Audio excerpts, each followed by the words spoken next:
سکون کی تلاش میں ہر شخص سرگرداں نظر آتا ہے۔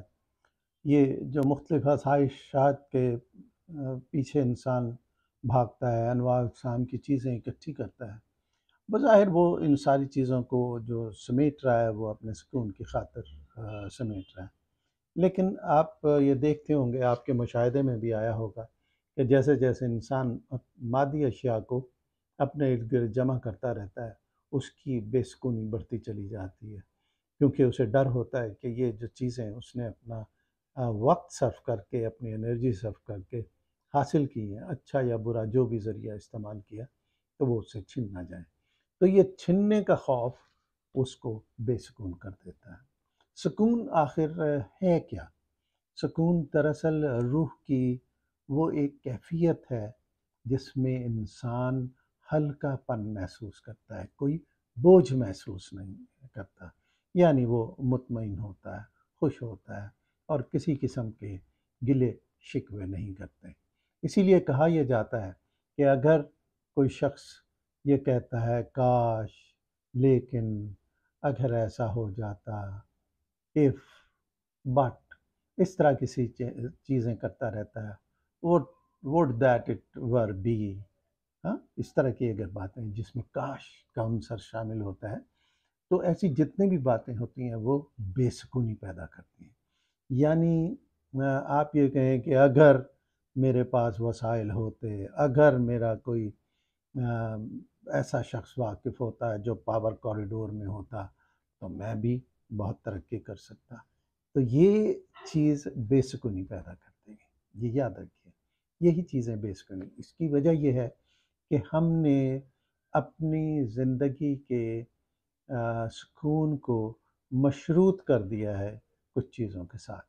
تو جب ہم مشروط کر دیتے ہیں تو پھر سکون کہاں ملے گا؟ کیونکہ جب تک وہ چیزیں نہیں ہمیں ملیں گی، سکون نہیں آئے گا، اور جب تک وہ چیزیں ملیں گی، ہو سکتا ہے کچھ اور نئی چیزیں آ جائیں ہمارے مشاہدے میں اور ہم اس کی طرف چل پڑیں۔ تو لہٰذا یہ جو دوڑ ہے یہ ہمیں کبھی بھی سکون میں رہنے نہیں دیتی۔ سکون میں اگر آپ آنا چاہتے ہیں، پرسکون رہنا چاہتے ہیں، تو پھر اس دنیا سے صرف اتنا سا ہی حاصل کریں جو آپ کی زندگی باعزت طور پہ گزار دے۔ بہت زیادہ اکٹھا کرنے کی ضرورت نہیں ہے، یعنی اتنا کچھ ہو کہ دست سوال دراز نہ کر سکے۔ تو لہٰذا نہ آپ کو چھن جانے کا خوف ہوگا، نہ بہت مارا ماری کی ضرورت ہوگی، لہٰذا آپ پرسکون رہیں گے۔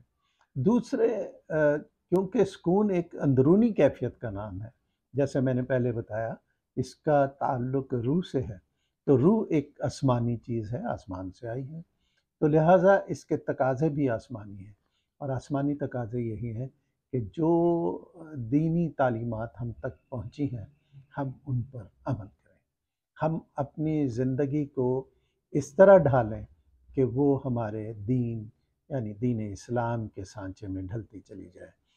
اگر بہت زیادہ نہیں، لیکن کچھ تو کوشش کر سکتے ہیں، ایک قدم تو ہم اٹھا سکتے ہیں۔ جیسے جیسے ہم بڑھتے چلے جائیں گے، مزید چیزیں اختیار کرتے چلے جائیں گے، تو یہ دیکھیں گے کہ ہمارے اندر ایک سکون کی کیفیت ہو گئی ہے۔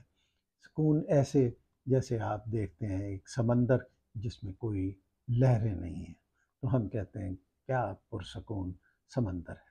جب تند و تیز ہوائیں نہیں چل رہی ہوتی اور ہلکی ہلکی ہوا چلتی ہے، تو ہم کہتے ہیں بڑا پرسکون سحر انگیز ماحول ہے۔ تو ہمیں اپنے جو دل کا دریا ہے اس میں اس طرح کی موجیں نہیں اٹھنے دینی چاہیے، اس میں ہلکی ہوا چلتی رہے جو ہمیں سکون دیتی رہے۔ اور سکون پروردگار نے، ہمارے اللہ تعالیٰ نے کلام پاک میں یہ فرمایا ہے کہ انسان کو جو سکون ملتا ہے وہ صرف اللہ کی یاد سے ملتا ہے۔ تو ہمیں اللہ تعالیٰ کو یاد کرتے رہنا چاہیے، اٹھتے بیٹھتے سوتے جاگتے ہم اللہ کو یاد کریں۔